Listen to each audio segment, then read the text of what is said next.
নমস্কাৰ আৰম্ভ কৰিছো জেচিচি সংবাদ পৰিক্ৰমা আজিৰ শীৰ্ষ বাতৰিৰ ভিতৰত আছে পত্নীৰ পৰকীয়া প্ৰেমৰ বলি হল নিৰীহ স্বামী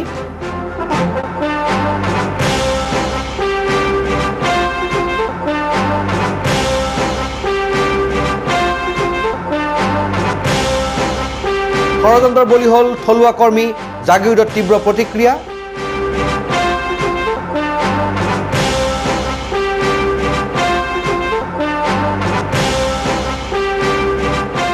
আৰু মৰিগাঁও জিলা কাৰ্বি আংলঙৰ সীমান্তৱৰ্তী অঞ্চলত এতিয়াও সুলভ নহয় স্বাস্থ্য সেৱা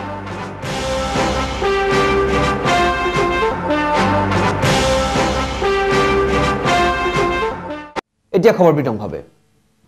পৰকীয়া প্ৰেমক কেন্দ্ৰ কৰি এক লোমহৰ্ষক ঘটনা সংঘটিত হল জাগিৰোডৰ সমীপৰ আমলিঘাটত প্ৰেমিকৰ সহযোগত পত্নী হত্যা কৰিলে স্বামীক ত্ৰিকোণীয়া এই প্ৰেমৰ কেন্দ্ৰবিন্দু আছিল মৰিগাঁও নগৰৰ পছতিয়াৰ মনোজ সূত্ৰধৰ নেলিৰ বাসিন্দা সৈয়দ আলী আৰু 2001 চনত মনোজ সূত্ৰধৰৰ সৈতে বিবাহ পাশত আবদ্ধ হোৱা জাগিৰোডৰ নিকটৱৰ্তী আমলিঘাটৰ অনিতা মালিক ইয়াৰ পঞ্জীয়ন হৈছে জেচিচি সংবাদৰ এটা বিশেষ ৰিপৰ্ট পৰকীয়া প্ৰেমৰ এক ঘটনা কেন্দ্ৰ কৰি জিলাখনত ঘটি গ'ল লোমহৰ্ষক হত্যাকাণ্ড জাগিৰোডৰ সমীপৰ নেলি আমলিঘাটৰ কিলিং নদীত উদ্ধাৰ হ'ল দুৰ্ভগীয়া স্বামীৰ মৃতদেহ ঘটনাত জড়িত হৈ আছিল বুলি সন্দেহ কৰা হৈছে নেলিৰ সৈয়দ আলী আৰু আমলিঘাটৰ অনিতা মালিক মৃত যুৱক মনোজ সূত্ৰধাৰ পৰিয়ালে অভিযোগ কৰা অনুসৰি মনোজ সূত্ৰধাৰৰ সৈতে বিবাহৰ পূৰ্বে অনিতা মালিৰ সৈয়দ আলীৰ সৈতে প্ৰেম প্ৰসূত হলিগলি আছিল এই গোপন আকৰ্ষণৰ বিষয়ে গম পাই অনিতাৰ স্বামী মনোজৰ মানসিক দূৰত্ব বৃদ্ধি পায় পিছত অনিতাই এই পৰকীয়া প্ৰেমৰ আকৰ্ষণেৰে মনোজৰ ঘৰ এৰি নিজৰ 6 বছৰীয়া ছোৱালীজনীৰ সৈতে নিজ পিতৃগৃহলৈ গুচি আহে ইতিমধ্যে তেওঁ জাগিৰোডত থাকিবলৈ লয় আৰু জাগিৰোডতে এখন দোকানো খোলে অভিযোগ মতে যোৱা নৱেম্বৰৰ প্ৰথম সপ্তাহৰ পিছতে নিখোজ হৈছিল অনিতাৰ স্বামী মনোজ যোৱা 8/11/2008 তাৰিখৰ পৰা মৰিগাঁও পছতিয়াৰ মনোজ সূত্ৰধৰ নামৰ ল'ৰাজন জাগিৰোডৰ পৰা নিৰ্দেশ হৈ আছিল এই সম্পৰ্কত আমি তদন্ত কৰি থকা অৱস্থাত যোৱা 25/11/2008 তাৰিখত মনোজ সূত্ৰধৰৰ মৃতদেহটো আমি কিলিং নদীত উদ্ধাৰ কৰোঁ জাগিৰোড থানাৰ আৰক্ষীয়ে ইতিমধ্যে ভাৰতীয় দণ্ডবিধিৰ 365/201/201/34/302 ধাৰাত অনিতা মালি আৰু সৈয়দ আলীক গ্ৰেপ্তাৰ কৰি অনুসন্ধান অব্যাহত ৰাখিছে 37 নং ৰাষ্ট্ৰীয় ঘাইপথৰ 4 লেনলৈ সম্প্ৰসাৰণ ঘটোৱা প্ৰকল্পৰ অধীনত ঠিকা লাভ কৰা ৰাজ্যখনৰ বাহিৰৰ মাইটাজ নামৰ আগশাৰীৰ ব্যক্তিগত প্ৰতিষ্ঠানটোৱে স্থানীয়ভাৱে নিযুক্ত বহু কৰ্মীক বিনা কাৰণত কোনো আগতীয়া জাননী অবিহনে কামৰ পৰা অব্যাহতি দি অমানৱীয় থলুৱা বিৰোধী কাৰ্যকলাপ প্ৰদৰ্শন কৰাক লৈ অঞ্চলটোত তীব্ৰ উত্তেজনাৰ সৃষ্টি হৈছে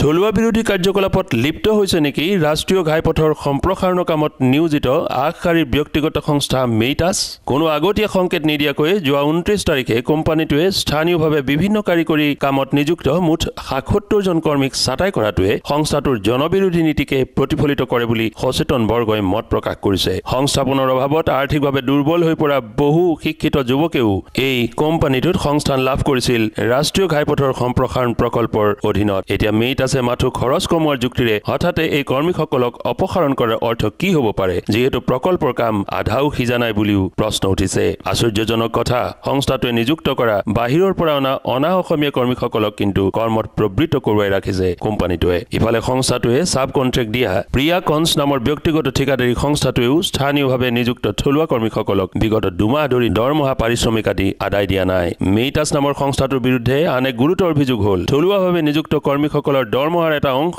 প্ৰভিডেন্ট ফাণ্ডৰ নামত কটা হৈছে যদিও এই সম্পৰ্কীয় কোনো ৰচিদ আদি কৰ্মীসকলক দিয়াৰ ব্যৱস্থা কৰা নাই সংস্থাটোৱে লগতে একেধৰণৰ কামত নিয়োজিত বাহিৰৰ অনা অসমীয়া লোকে পাৰিশ্ৰমিক দৰমহা দি লাভ কৰি আছে স্থানীয় কৰ্মীয়ে লাভ কৰা পাৰিশ্ৰমিক দৰমহাৰ অৰ্থতকৈ বহু ওপৰৰ হাৰত ইফালে সময়ে সময়ে কৰ্তৃপক্ষৰ দ্বাৰা থলুৱা 2-1 কৰ্মী প্ৰহৰিত নিগৃহীত হোৱাৰো অভিযোগ আহিছে এনেবোৰ জনবিৰোধী কাৰ্যকলাপে স্থানীয় জনসাধাৰণৰ মনত তীব্ৰ প্ৰতিক্ৰিয়াৰ সৃষ্টি কৰিছে মাইটাছ কৰ্তৃপক্ষই স্থানীয় যুৱকবিলাকক ইয়াৰ পৰা ছাঁটাই কৰিছে তেওঁলোকে ছাঁটাই কৰিবৰ কাৰণে যিমান সময়ৰ আগত তেওঁলোকক নটিচ জাৰি কৰিব লাগে সিমান সময়ত তেওঁলোকে নটিচ জাৰি কৰা নাই হঠাতে নটিচ এখন উলিয়াই দিছে 77 জনৰ আৰু লগে লগে তেওঁলোকক স্থগিতাদেশ দি পেলানি তেওঁলোকক কৰিছে বহিষ্কাৰ কৰিছে আৰু তেওঁলোকক শ্ৰমিকসকলক যিবিলাক আচলতে পাৰিশ্ৰমিক দি পেলানি ছাঁটাই কৰিব লাগে সেই পাৰিশ্ৰমিকবিলাক তেওঁলোকক দিয়া হোৱা নাই আৰু স্থানীয় যুৱকসকলৰ যথেষ্ট মানে তেওঁলোকে স্কিল আছে সেমি স্কিল আছে যথেষ্ট তেওঁলোকৰ অভিজ্ঞতা হৈছে সাইটটোত তাৰ পিছতো তেওঁলোকক জবৰদস্তি তেওঁলোকক বহিষ্কাৰ কৰি তেওঁলোকে অসমৰ বাহিৰৰ পৰা মানে আনস্কিল টাইপৰ মানুহ আনি পেলাই ইয়াতে নিযুক্তি দি তেওঁলোকক স্কিল মানুহৰ পে'মেণ্ট দিয়াৰ ইতিমধ্যে ব্যৱস্থা কৰিছে কোম্পানীটোৰ এনে জনবিৰোধী কাৰ্যকলাপে স্থানীয় জনসাধাৰণৰ মনত তীব্ৰ প্ৰতিক্ৰিয়াৰ সৃষ্টি কৰিছে মৰিগাঁও জিলাৰ কাৰ্বি আংলং জিলাৰ পশ্চিমাঞ্চলৰ সীমান্তৱৰ্তী অঞ্চল হৈছে উমপেনাই চৰকাৰী উন্নয়ন তথা সাহায্য আঁচনিৰ সৰহভাগেই ঢুকি পোৱা গৈ নাই এই উমপেনা অঞ্চলৰ সাধাৰণ ৰাইজৰ মাজত পৰিভ্ৰমণ কৰিছিল জেচিচি সংবাদৰ এটি সাংবাদিক দলে ইয়াৰ ওপৰত যোগোত হৈছে আমাৰ এক অন্য ৰিপৰ্ট যাতায়াতৰ সুব্যৱস্থাৰ অভাৱ আৰু অন্যান্য একাধিক কাৰণতে বিশ্বৰ অন্যান্য স্থানৰ তুলনাত বহু পিছ পৰি ৰৈছে উমপেনাইবাসী স্বাস্থ্য সেৱাৰ ক্ষেত্ৰতো নিম্নতম সুবিধাখিনি ভোগ কৰিবলৈ অক্ষম তেওঁলোক সামৰিক বাহিনীৰ ৰেডন ডিভিজনৰ জাগিৰোড নিৱেশৰ তত্ত্বাৱধানত অঞ্চলটোত সময়ে সময়ে বিনামূলীয়া সাহায্য প্ৰদান কৰি অহা হৈছে অলপতে সামৰিক বাহিনীৰ তেনে এটি স্বাস্থ্য সেৱা শিবিৰ সংবাদ সংগ্ৰহ কৰিবলৈ যাওঁতে জেচিচি সংবাদ প্ৰতিনিধিয়ে উপলব্ধি কৰে অন্যত এলেকাটোৰ স্বাস্থ্য সেৱাৰ যথোচিত অসুবিধাৰ অভাৱ ঘটাত কিমান কষ্টত দিন কটাব লগা হৈছে অঞ্চলটোৰ সহজ সৰল অধিবাসীসকলে আহকচোন শুনো জেচিচি সংবাদৰ আগত এই অধিবাসীসকলে কেনেদৰে মন্তব্য প্ৰদান কৰিছে ডক্টৰটো নাই ডক্টৰ নাই কাৰণে আমি অসুবিধা আছে আৰু আমি যিমান কষ্ট হ'লেও ৰাতি হ'লেও দিনত হ'লেও যেনেকা সময় হ'লেওতো আমি গাড়ী চাৰি বিচাৰি হ'লেও যাব লাগে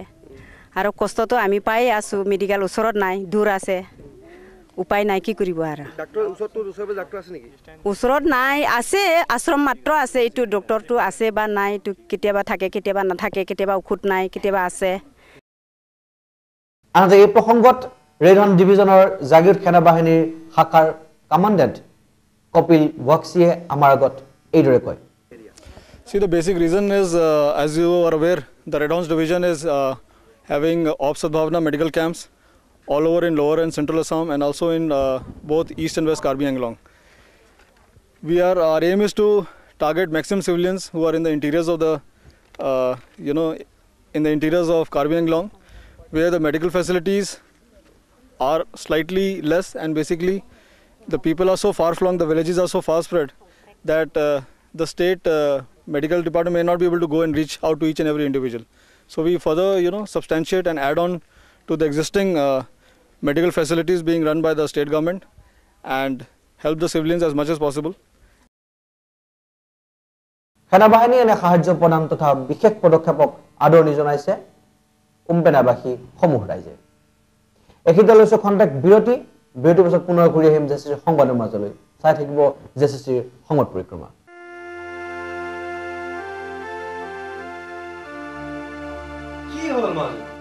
আজি পৰা স্কুললৈ নাযাওঁ মিছে মোক আকৌ গালি পাৰিছে আজিৰ পৰা তুমি কেৱল প্ৰগ্ৰেছিভৰ বহি থাকি চাবা মিছে তোমাক কেতিয়াও গালি নাপায় প্ৰগতি পেপাৰ কনভাৰ্টাৰ্ছে উত্তৰ পূব ভাৰতত প্ৰথমবাৰৰ বাবে প্ৰস্তুত কৰি উলিয়াইছে অতি উৎকৃষ্ট মানদণ্ডৰ স্বয়ংক্ৰিয় যন্ত্ৰৰ দ্বাৰা নিৰ্মিত প্ৰগ্ৰেছিভ ব্ৰেণ্ডৰ বহি য'ত ব্যৱহাৰ কৰা হৈছে অতি উৎকৃষ্ট মানদণ্ডৰ কাগজ যিয়ে আপোনাক দিব অতি সুন্দৰ আৰু মসৃণ হাতৰ পুনৰ ঘূৰি আহিছো জেচিচিৰ সংবাদৰ মাজলৈ জইণ্ট ফৰেষ্ট মেনেজমেণ্ট অৰ্থাৎ যুটীয়া বন পৰিচালনা আঁচনিৰ অধীনত অঞ্চলটোৰ নিজৰপৰ এলেকাত ইতিমধ্যে গঢ় লৈ উঠা স্বপ্নাদং বিনোদন পাৰ্কখনিয়ে সৰু ঔদ্যোগিক চহৰখনিত ব্যস্তপূৰ্ণ জীৱন কটোৱা নাগৰিকসকলৰ অৱসৰ বিনোদনৰ এক নিৰ্ভৰযোগ্য সুবিধা প্ৰদান কৰিছে কিন্তু বৰ্তমান এই পাৰ্কখনৰ অৱস্থা কেনে আহকচোন চাওঁ ইয়াৰ এটা থুলমূল দৃশ্য সোণাইকুছি সংৰক্ষিত বনাঞ্চলৰ এটা কোণত প্ৰকৃতিৰ কোমল কোলাত সেউজ শোভাৰে স্বঅলংকৃত এই পাৰ্কখনি দূৰ দূৰণিৰ বহু পৰ্যটকৰ বাবেও আকৰ্ষণৰ কেন্দ্ৰবিন্দু হৈ পৰিছে শীতৰ আগমনৰ পিছতেই বনভোজ খাবলৈ কাষৰ জিলাসমূহৰ বিভিন্ন স্থানৰ পৰা বহু লোকৰ আগমন ঘটে এই পাৰ্কখনিলৈ কিন্তু অতি পৰিতাপৰ কথা যে এই পাৰ্কখনিৰ ঠিক সন্মুখতে বিভিন্ন ট্ৰাক মটৰ গাড়ী পাৰ্কৰ জুৰিৰ পানী পাইপেৰে সংগ্ৰহ কৰি ধুওৱাৰ ব্যৱস্থা এটাও চলি আছে যি পাৰ্কখনিৰ সামগ্ৰিক পাৰিৱেশিক ভাৰসাম্যতাটোক প্ৰদূষিত কৰিছে আনফালে পাৰ্কখনিত অৱসৰ যাপনৰ বাবে অহা লোকসকলেও প্ৰকৃতিৰ এই সুকোমল পৰিৱেশটোৰ প্ৰতি অসংবেদনশীল মনোভাৱ পোষণ কৰাৰো অভিযোগ উঠিছে পাৰ্কখনিলৈ অহা বহু লোকে চিপছ গুটকা আদি খাই পাৰ্কৰ অভ্যন্তৰত তথা চৌপাশে পেলাই থৈ যায় তেনে সামগ্ৰী ভৰোৱা পেকেটসমূহ পাৰ্ক পৰিচালনাত সংযুক্ত কোনো এটা সংস্থায়ো পেকেট জাবৰ আদি পেলোৱাৰ বাবে কোনো ডাষ্টবিন আদি ব্যৱস্থা কৰা নাই অভ্যন্তৰত ইফালে পাৰ্কখনিৰ সৌন্দৰ্য বৰ্ধনৰ বাবেও চৰকাৰীভাৱে 5 লাখ টকাৰ এটা আঁচনি ৰূপায়িত হৈ আছে পাৰ্কখনি অধিক সৌন্দৰ্য বৰ্ধন হওক তাকেই সকলোৱে কামনা কৰিছে কিন্তু পৰিৱেশ সচেতনতাৰ অভাৱত পাৰ্কলৈ অৱসৰ বিনোদন কৰিবলৈ অহা কিছু লোকে পাৰ্কখনি ভৱিষ্যতক লৈ যে মুঠেই সচেতন নহয় সেই লৈ চিন্তিত হৈছে স্থানীয় নাগৰিক মৰিগাঁও জিলাৰ পৰা গাতে লাগি থকা কামৰূপ গ্ৰাম্য জিলাৰ নতুন ঠাইলৈ পক্ষীজৰ বিয়পি পৰাৰ পৰিপ্ৰেক্ষিতত জিলাখনৰ লগতে জাগিৰোডতো আমিষভোজী লোকৰ মনত হাঁহ কুকুৰা তথা কণী ক্ৰয়ৰ ক্ষেত্ৰত এক আশংকাৰ মনোভাৱ গা কৰি উঠাটো পৰিলক্ষিত হৈছে কামৰূপ গ্ৰাম্য জিলাৰ বিশেষকৈ পলাশবাৰী আৰু হাজো এলেকাত বাৰ্ড ফ্লু বিয়পি পৰাটো ইতিমধ্যে নিশ্চিত কৰিছে চৰকাৰী প্ৰশাসনে মৰিগাঁও জিলাত এই সম্পৰ্কত বাতৰি পৰিৱেশনৰ সময়লৈকে কোনো ধৰণৰ নিষিদ্ধকৰণ অথবা সতৰ্কীকৰণ জাননী প্ৰশাসনে জাৰি কৰা নাই যদিও সমীপৱৰ্তী জিলাখনৰ কেতবোৰ ঠাইৰ পৰা বিক্ৰীৰ বাবে হাঁহ কুকুৰা মৰিগাঁও জিলাৰ অংশ বিশেষলৈকো চালান হৈ থকাটো নুই কৰিব নোৱাৰি এই ক্ষেত্ৰত প্ৰশাসনে কোনে ধৰণৰ ব্যৱস্থা গ্ৰহণ কৰে সেয়া নিশ্চয় লক্ষণীয় হ'ব চাওক এতিয়ালৈকেতো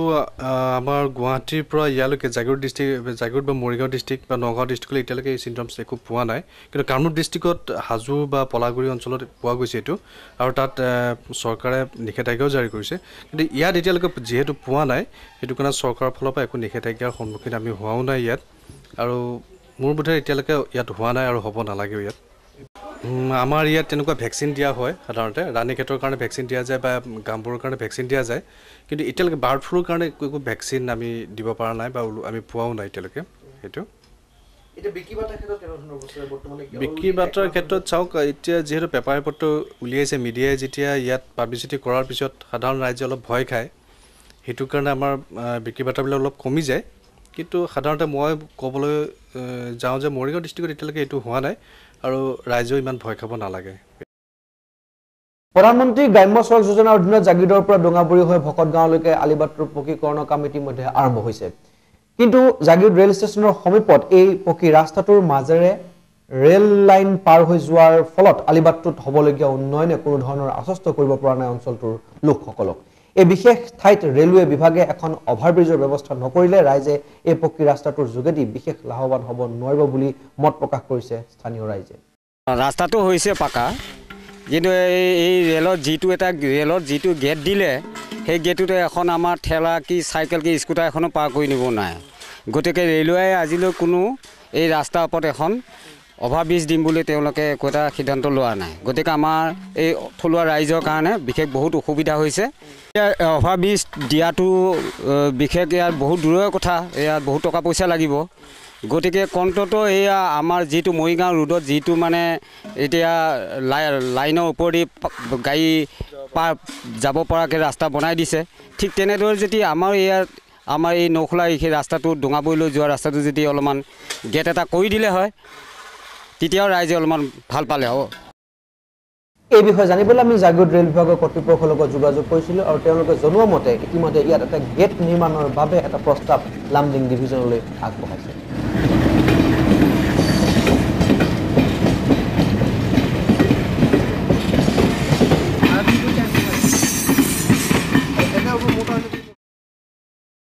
অসমৰ পঞ্চায়তসমূহত মকৰল কৰা 2014 শ্ৰেণীৰ কৰ্মচাৰীৰ চৰকাৰীকৰণ নকৰাৰ আদিকে কৰি কৰ্মচাৰীসকলৰ বিভিন্ন অভিযোগৰ তথা দাবীসমূহ চৰকাৰৰ দৃষ্টি আকৰ্ষণ কৰিব পৰাকৈ অলপতে জাগিৰোডৰ আৱৰ্ত ভৱনত সদৌ অসম পঞ্চায়ত বেচৰকাৰী কৰ্মচাৰী পৰিষদে এখনি সাংবাদিক সভাৰ আয়োজন কৰে উক্ত সভাত পৰিষদৰ মুখ্য সম্পাদক টংকেশ্বৰ দেৱ শৰ্মাই জনায় যে নিৰ্দিষ্ট সময়সীমা অৰ্থাৎ আগন্তুক 5 ডিচেম্বৰলৈকে যদি চৰকাৰে এই কৰ্মচাৰীসকলৰ ওপৰত কোনো ধৰণৰ ব্যৱস্থা গ্ৰহণ নকৰে তেনেহলে তেওঁলোকে তীব্ৰ আন্দোলন গঢ়ি তুলিব বুলিও প্ৰকাশ কৰিছে